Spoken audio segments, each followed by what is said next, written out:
So, ladies and gentlemen, it gives me pleasure to introduce Graeme Butchart to you. He calls himself a developer of great people, not just a developer of people, a developer of great people.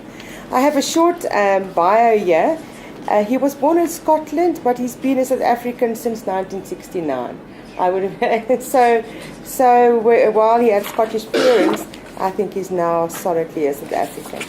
Started a career in printing and publishing, moved into advertising, was highly involved, creative director for Coca-Cola, Nissan, L'Oreal, wow, it's Camel, even Xerox, Opel 702, 3P Crawley.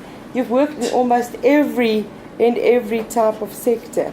And then left and started lecturing, sadly never yet at Da Vinci, which is maybe something we should look at.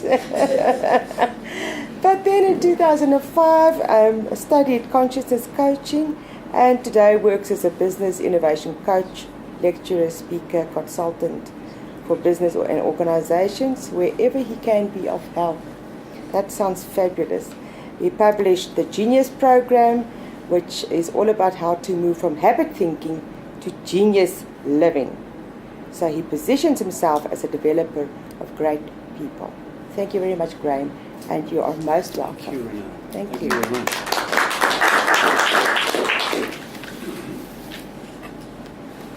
Go ahead. Go ahead. Please. Right. Okay. Well, I would like to share this afternoon. I would like to have a bit of a conversation with you. And it's around what I term conscious leadership and the recovery of intuition and creativity, and how these two concepts sit together, and how it's time as communities we started embracing some of the softer stuff and depart from the tried and trusted that we feel familiar with. So that's kind of where I'm going to come from. It is a conversation. It is an opinion. I've read a little bit of stuff. I've had some experience. I've got a number of case studies that I can refer to. I'm going to set up the problem. I'm going to illustrate how we can look at solutions, and I'm going to also indulge you with some simple tools. And as I get to that point, I'm going to ask you if we can hand these around, because it will help in terms of the conversation. So let me begin by sharing with you my brief story of unconsciousness as it occurred in my life. Can you hear me all right now? Sure. Okay. I'd spent, as it's been illustrated here, as it's been shared, don't indulge in those yet, if I may ask. Please. Just hold on to them until Simon, I say... just keep them first. Right. Okay. So if you can just put those to one side. Otherwise they'll distract you. You won't be conscious. So,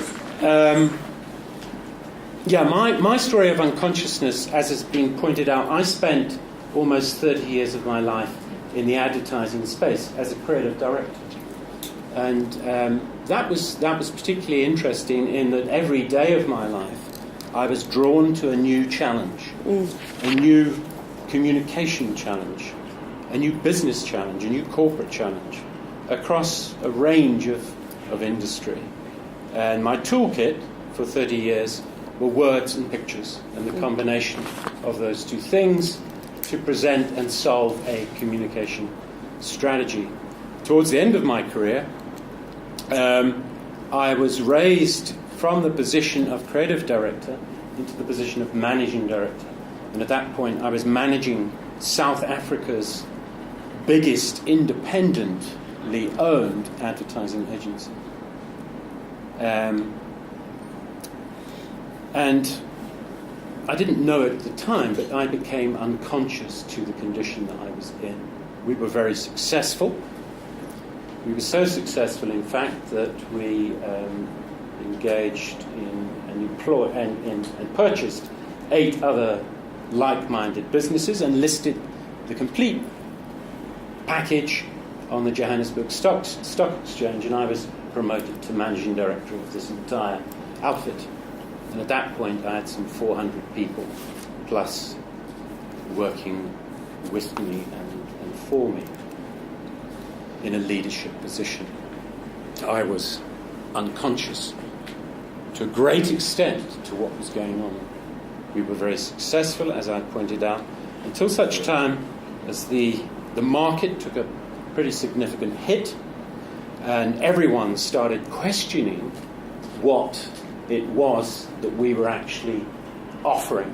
And all we were offering in this world was intellectual property. There were no bricks and mortar. There were no tangibles. And the consequence of that was the collapse of billboard communications. My job then was to rationalize the businesses, make sense of them, and that entailed relinquishing about 100 or so people.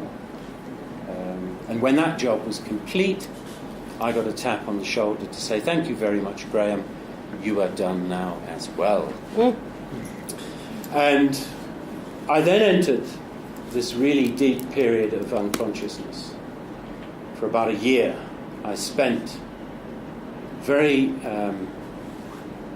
stuck in my thinking, very caught in my thinking, and very focused on who was to blame and who was at fault for the position I found myself in. And that was exaggerated by pursuing and trying to pursue more of the same from myself. I was trying to stay where I was. And I did that for about a year, and that was painful. And then I had an epiphany, and I was very fortunate.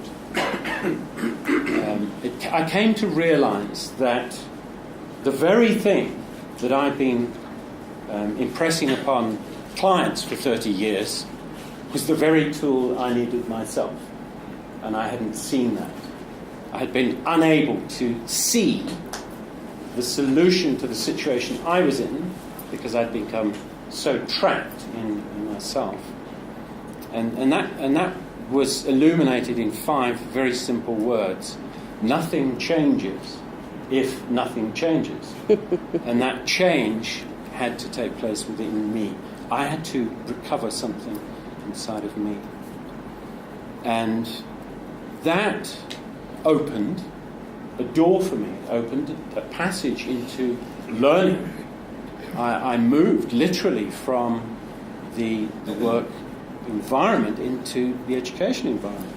I started lecturing at the AAA School of Advertising in the subject of creativity, and I became curious again. My curiosity was once again born, and I began working with other people. And at that stage, primarily tertiary education students, but not only tertiary education students, in that during my weekends and in my evening time, because as you are familiar, you don't get paid much as a lecturer. Yes. It was essential that I derive income from other sources. So I worked in the evenings at Bond University, where I lectured in the same subjects.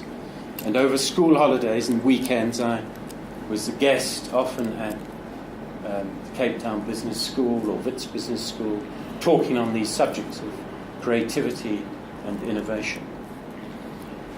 So I was fortunate that I began to see and experience what was going on inside other people.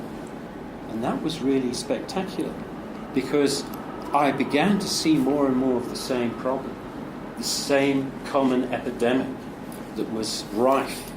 It wasn't just me that had been living unconsciously.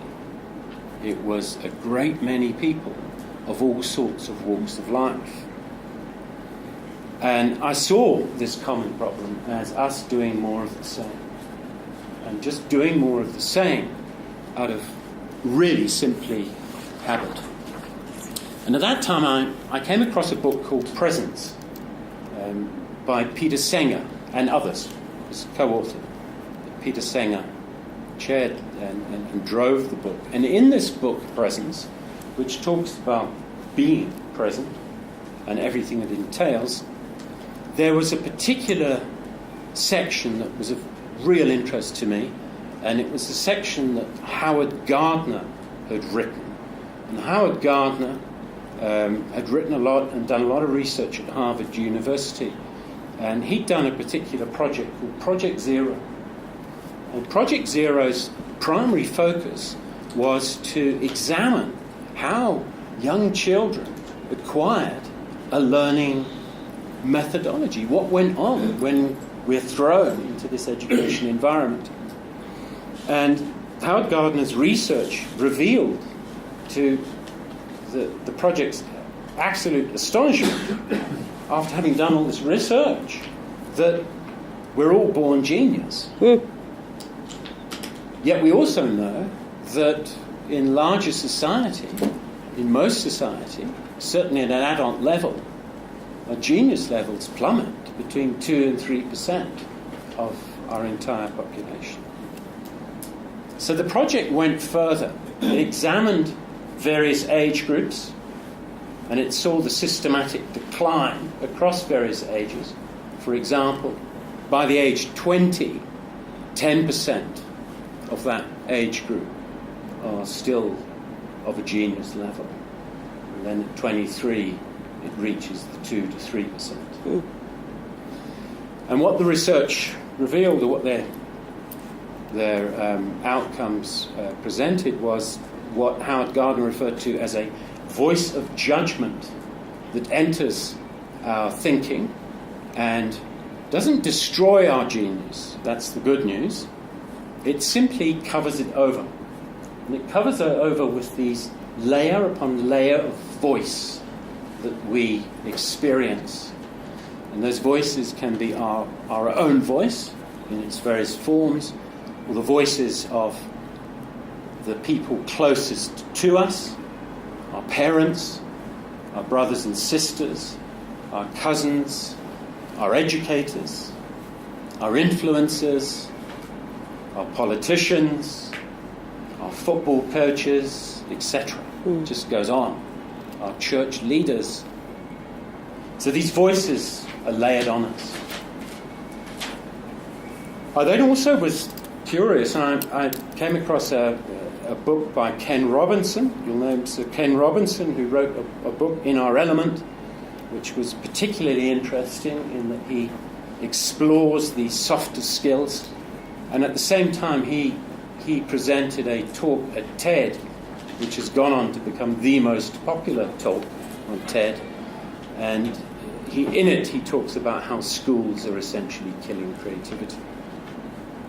So I saw the extent of this unconsciousness that was present, and it's rife. And it certainly is leading to the world's problems as we understand them. So there's more thinking, there's more of the same that we seem to be fixated on as producing more damage to the planet, despite the fact we have abundant evidence that unquestionably points to the harm that we have caused the planet in its various spaces. This thinking creates more poverty, creates more unemployment. It also creates more value to shareholders, by the way. It creates education inflation, creates civil unrest, creates polarization. It is certainly spearheading the fundamentalists that are emerging. It creates more obesity, it creates more cancers, it creates a whole lot of stuff. And primarily it creates more general unhappiness. So, with this stuffed linear thinking that we are experiencing, which is born out of unconsciousness, with this habit that we have formed, this attachment that we've formed to linear thinking. We're stuck in numbers, we're stuck in information, we're stuck in analysis. We're stuck in maximizing shareholder wealth.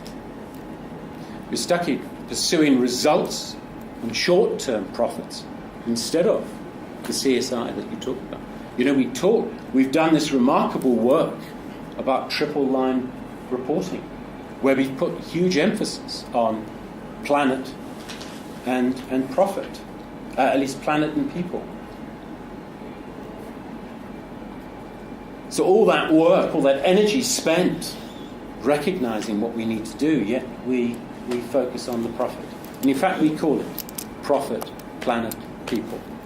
We don't put people, planet, profit.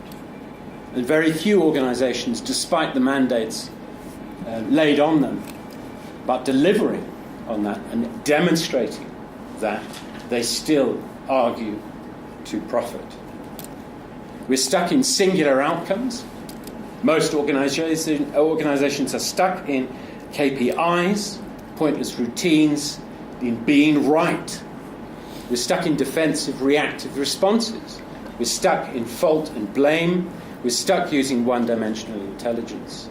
We're stuck attempting to just recreate more of the past. And this is born out of this unconscious condition that we're in. But it doesn't have to be that way, and it shouldn't be that way, because we are so much better than that. In my experience, the people I've come into contact with, the people I've worked with, every single one of them, all human beings, are absolutely remarkable. But we're not releasing that remarkability. We're clouding it. We're holding it trapped. We're stuck in a way of thinking that is not releasing that whole multiple intelligence. We seem to be fixated on that linear platform of analytics and project. We don't seem to be able to freely move into the emotional and the creative, the whole intelligence. So, we can pass those around now. Jim Detmar and Diane Chapman, who run a thing called the Consciousness Leadership Group based out of California, have come up with this little model, and I find it very useful. It's certainly very helpful in terms of... So yeah, turn to the first page, which is the busiest page. Forget the triangle for a moment. I'll come to the triangle in a second. But they've done this work, and it's very simple work, and really what they talk about here in this diagram, and we'll share this, okay, is a consciousness leadership model. And of course this speaks to everybody, but in the center of this, in the center of this is a big arrow, and above it is a really great question: where am I? And just sit with that for a minute. Just sit with that question: where am I? Because they argue, and I've experienced this, and I've seen it with many, many people, that we are either above the line or we are below the line. If we are above the line, then we are open and we are committed to learning. And that was certainly my experience coming out of that inertia, coming out of that period of unconscious living. I found myself above the line. If we are below the line, where we slip into that unconscious state, then we become defensive and we become closed. It appears that our world, and in our world, as the world we see it, there's just not enough.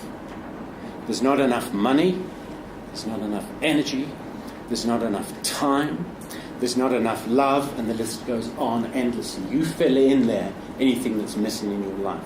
Just add to it. If we're below that line, then we're absolutely committed to being right. If we're below that line, we're seeking approval. If we're below that line, it's all about how much fault we can administer and how much blame we can apportion. Who can I throw it on when it isn't working? in my way, in my world. When we're below that line, we justify everything we do. We have to justify it to ourselves, and we have to justify it to those around us. And then we gossip like crazy when it doesn't work. When we're below that line, we are conflicted. We're conflicted by ourselves, and we're conflicted with others. We're unhappy, and we are simply overwhelmed. Yet if we ask that question, where am I? And in asking that question, where am I? We're immediately brought into that present state. We're immediately then capable of being conscious from this point forward. We can choose that. And if we choose that, then we are committed to learning. We're open to growth. And when we're open to growth, we're intuitively curious. We want to know more. We seek to know more. We're in that space of asking why, what, where, when, and who. We're in that realm. We listen deeply. We are capable of listening deeply. We speak unarguably. We question all belief. Because don't forget, we used to all believe the world was flat. And that in fact, we were the centre of the universe. We all believed that at one point as well. So every single belief that we seem to hold present at this point in time has to be challenged. And we can only do that if we're conscious. But we falter so often to the belief that we have. The belief that what I'm doing is absolutely right based on this. If we're above the line, we have the capacity to be collaborative. We understand that we cannot solve this alone, that we need to engage with other people, and people of different mindsets, people of diverse perspectives. When we collaborate, that's when we're at our best. And in that collaboration there is play and fun are an essential part of what we should be. When we're above the line, it is fun. When we're below the line, it is serious and miserable. When we're above the line, we're intuitive, and with it, we're creative. So just flip over to the triangle. I'm nearly done. And this is a piece of work from a marvellous book called The Intuitive Way by Penny Pierce. So at the top of the triangle there you see superconscious mind, spirit, to the right conscious mind, and to the left subconscious mind and body. But more importantly, the lines that are highlighted, the doing and the having. What we are trapped in because of this unconscious condition that we seem to spend 60% of our days in is the doing and the having. We migrate between doing and having constantly. We're fixated on the doing and the having, the doing and the having. We cannot get enough doing and having. And because we are moving just on that one linear dimension, we are neglecting this very key space, this being. Because it's when we're in our being that we have our aha moments. It's when we're in our being that we have our epiphanies. It's when we're in our being that curiosity lives. It's when we're in our being that creativity is found. And not just the artistic creativity that tends to come to mind when you hear that word, but the whole range of creativity, that beautiful conceptual ability that every single human being has, in abundance, by the way. It is the one resource that we will never run out of, but we don't use it. It's when we're in our being that we really find that emotional level to just be with each other. So we need to know, we need to understand that when we're in the doing and the having, we've sunk below that line. We've dropped into being below that line. And that we can lift ourselves. And we need to interrupt the doing and the having. We need to experience this full triangle. And we need to experience the being far more frequently. If we're going to evolve, which we are evolving, if we are going to continue to evolve to the level we need to evolve to address the universal problems that face us, then we have to be human beings more often. We have to deliberately work at being in that space. And that is uncomfortable for us, because our default setting is linear. We choose that because that's comfortable. Being, just being, is what will free us. So I'm finally done. I'm nearly there. The last thing. There are just some other little tools that I recommend and I suggest as tools that I have seen help many people, including myself, recover my intuition, recover my creativity, recover my being. And these are the following. Journaling. Daily journaling is a very, very powerful tool. You don't have to write about anything in particular. You can. But the very act of just sitting and writing in a book with a pencil on paper has a really profound effect on you. It's deliberately taking you closer to you in a really formalized way. It's an unformalized way of getting to really understand who you are and reconnecting with who you are. Now, tragically, with the beautiful technologies that we've developed, less and less of us are putting pencil to paper. And there's a mechanism in that as well. I needn't talk too much about curiosity in this forum, but curiosity needs to be developed because we're losing it. We're losing our capacity to be curious because technology provides so much to us, so instantly, so frequently, so familiar.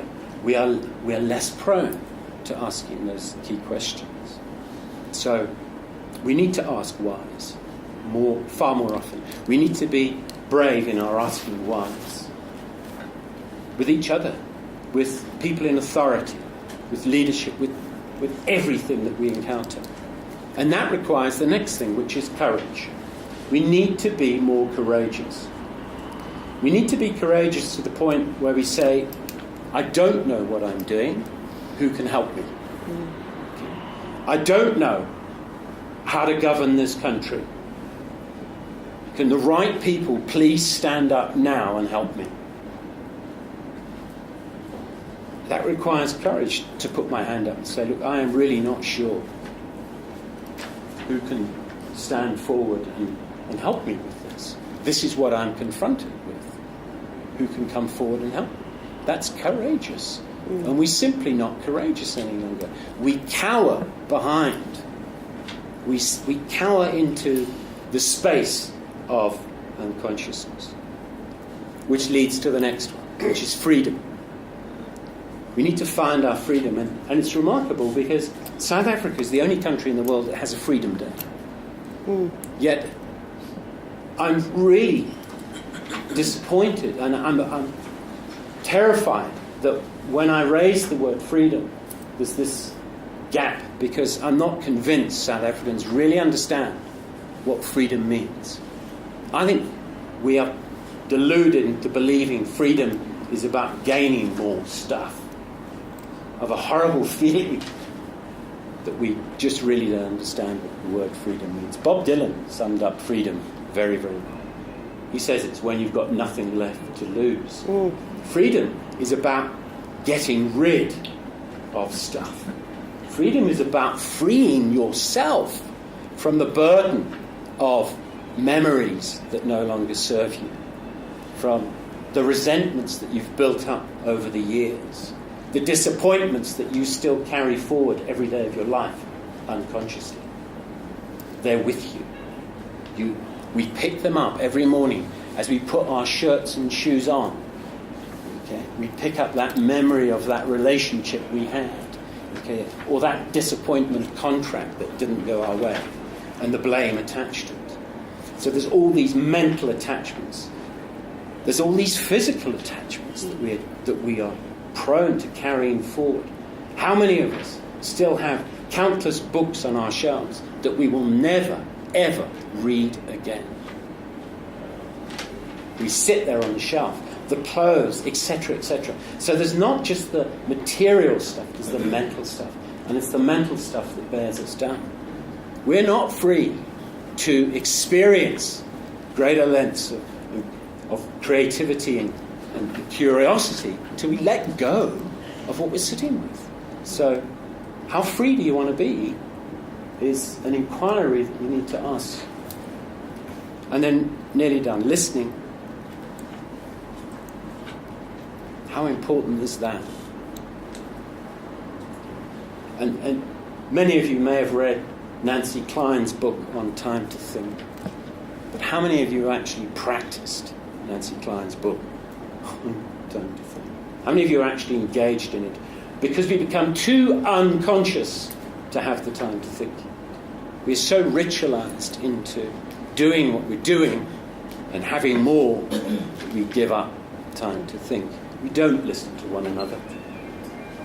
And finally, mindfulness is the thing that sets you free. Practicing, being mindful, practicing just being in that space. Just being, having that cup of tea, sitting, stirring the spoon, watching the milk integrate into the dark of the tea. Hearing the teaspoon tinkle on the edge of the cup as you do so, and being absolutely absorbed in that.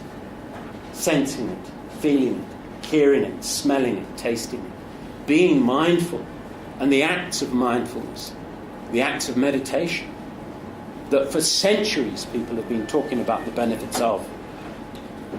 But no, we're too unconscious to have the time for this way of view. But we can, because the human being is remarkable. We are truly remarkable. And I believe that just as we enter this next domain of handing our intelligence over to automation in the form of artificial intelligences, as we move into that space, then the answer will be presented. Because as we move there, what we're really doing is we're saying all this linear stuff we've been pursuing for years will now be handled by machines. So what will it leave us to do? Find that machine.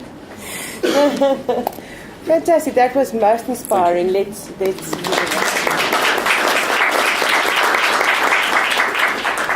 Okay, we may have a time for a question or two or a comment.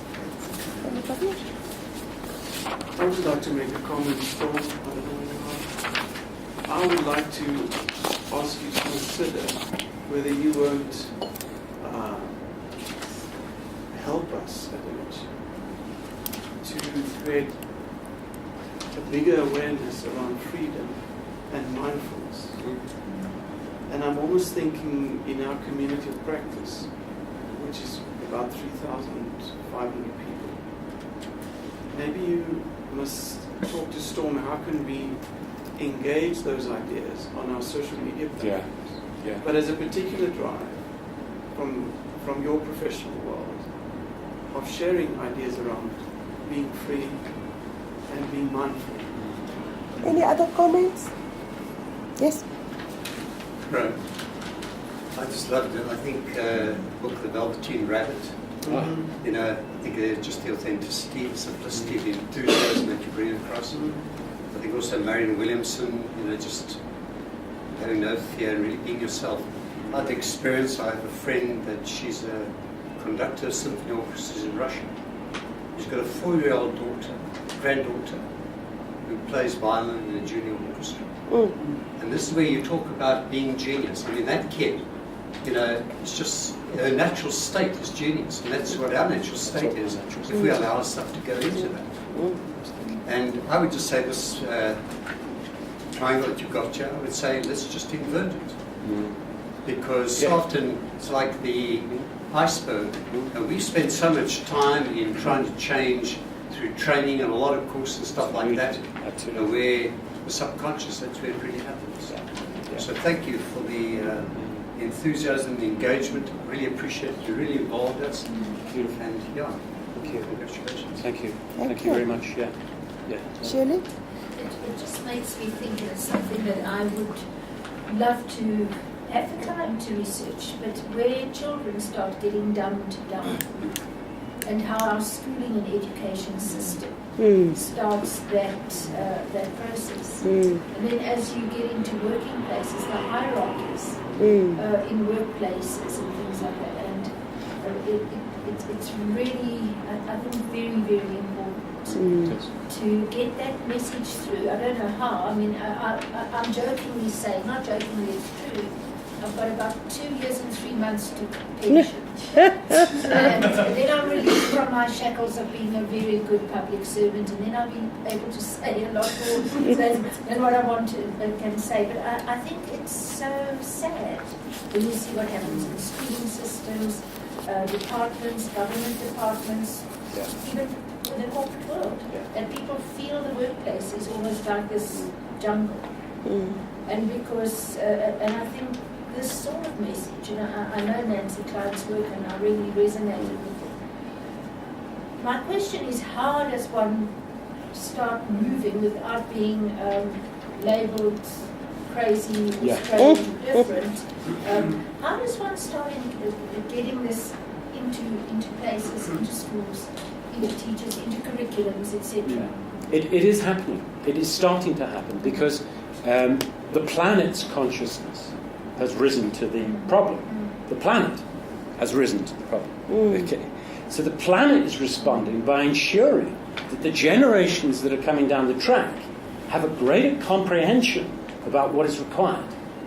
And in education model, in certain education platforms around the world, there are already introducing at a young age the imperative of retaining this balance between learning those linear-orientated subjects and the freedom to fluctuate between the two. So they're introduced. It's happening. It is happening. Okay. So the conversation has to be broadened. Yes, let's broaden it. Becomes mainstream rather than just Absolutely. peripheral. And acts like, how can we introduce in a corporate space, how can we introduce this to our communities so that they see it? Okay. The conversation needs to happen. The conversation needs to be broader.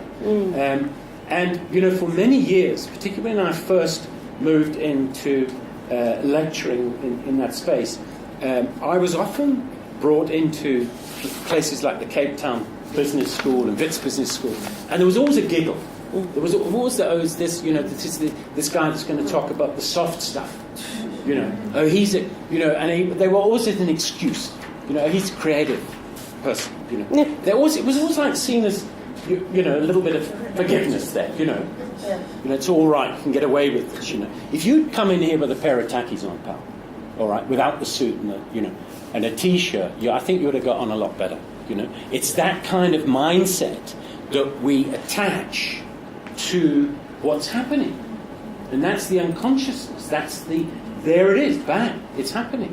So last week I did a project with Kihiso Trust. They're an NGO, and their primary focus is to alleviate poverty in this country, and they're very corporatized. They're extremely corporate in all their governance principles and everything else, and it was about looking at their values, because they're launching into a new phase of development, and it's about appraising what they're doing, their behavior. We spent the afternoon sitting on the floor with little scissors, bits of paper, coloured paper, colouring in pens, okay?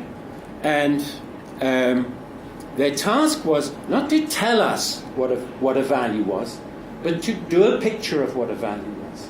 We played. We had music on, and people took their shoes off, and they ran around like 4-year-olds. And the outcome was phenomenal. You never get that outcome in the typical corporate settings that we tend to expect those outcomes. You just do not get that level of thinking, which comes to the point, everyone is genius. We've all got this stuff sitting inside of us. but it's been layered upon layer, years upon years of stuff. Sorry, I'm shouting now. And there's a question. I would just like to, on a bit of a more optimistic note, I've also been in the lecturing space for the last 25 years or whatever it is, and I'm seeing such a change in the kids that are coming through that they're really, I mean, the first time that I saw somebody taking a picture of one of my slides, I nearly had a heart attack. And then you start realizing that these kids are approaching things in such a different way. They can do 500 things at once. And I think that there's a lot of hope that they will not be subjected to what they are being forced to do, and they're going becoming digital nomads, and they do all of these things. And I think that you're right with the alignment of the stars and the planets, and I think that there are all these indigo children, millennials, etc. And I think that they really are. I think that we can be a bit more positive there. None of them sitting around here. Sure. Good. It's the point of impact when they hit that corporate space. Do we corporatize them? And they won't. Do we corporatize them to, this is how we do it here? It's a great idea, but let's form a committee to discuss it You'll further. have an Investec Yes, I want to talk about. amazing, But I want to, amazing. if you don't mind, in our community, we've got 60 masters who a corporate is sponsoring to do a master's, who do not want to corporatize them, and their response is, "We want to be corporatized." That's the paradox. But in a different way. Well, that's the paradox. So they don't want to corporatize him, but the 61 students says, "You will do what we expect. Corporatize us." Emeka, sorry. Okay. Graeme, I'm sure you've heard of a group called Suits and Sneakers. And he actually spoke about coming in. Yes. Now, what they actually do is they get people together. And I mean, the last session I had when I went to it was 2,000 people actually attended at the convention centre at Sandton. And it's all about youngsters getting together and threshing out ideas, business and networking. And it's actually quite amazing how these youngsters have actually come to a point where they're saying, corporates, stuff you. I'm not interested in you. I'm doing my own thing. You're not going to employ me. So I will do what I want to do because I enjoy it. And I put a lot of oomph into it. And with that oomph, they're going places. A lot of them are going places. Yeah. Emeka, last comment? Recently, you have heard and I read it somewhere. Elon Musk withdrew his children from school. He withdrew his children from school. He said that the school is not equipped, or the school is confusing the children, that the children are not going to learn anything that they're going to be used to be productive in the development of time. So he withdrew his children. So that's an indictment to the institution, as the institution is.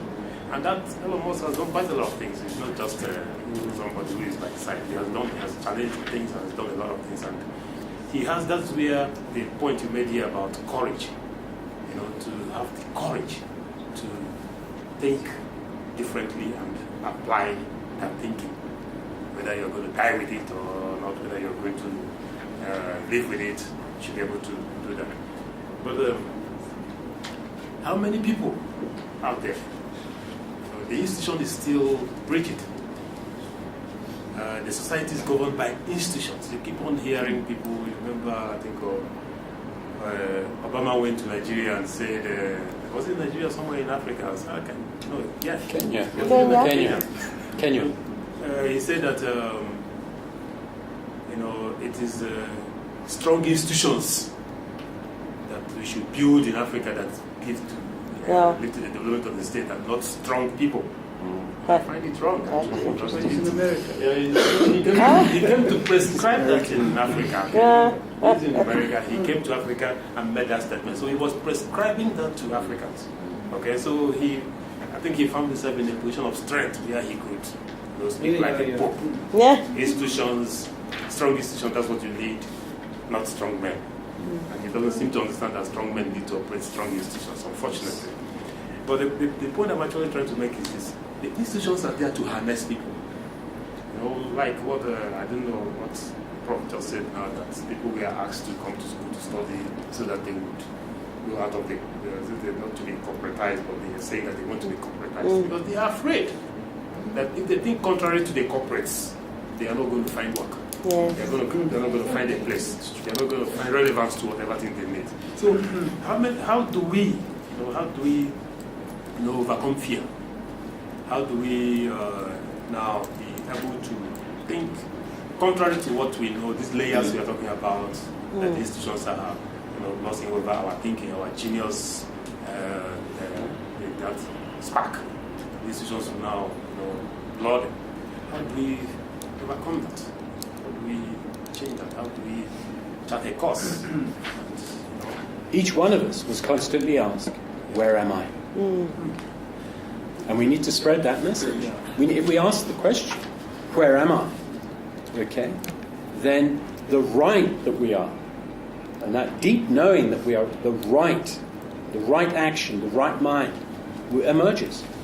The individual and the institution, that's where I'm talking about the individual and the institution, which is a collective or a collection of individuals.